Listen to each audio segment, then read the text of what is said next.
ఈ ప్రాంతమందు మిషన్ యొక్క విస్తార వ్యాప్తి కొరకు అహర్నిశలు తుది శ్వాస వరకు పాటుపడిన మరి రెవరెండ్ డాక్టర్ యేసురత్నమయ్య గారిని గత 2 రోజులుగా మరి ఎక్కువగా తలంచుకుంటూ ఉన్నాం.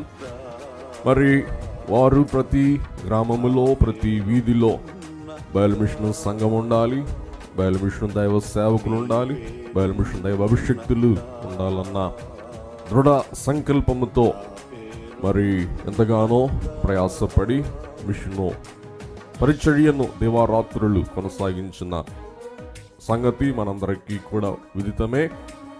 మరి అనూహ్యంగా వారి యొక్క పిలుపు నాకైతే ఒక తీవ్రమైన ఆశ్చర్యమును, విచారమును, మరి షాక్కు గురి చేయుట తటస్థించిందనమాట అండి.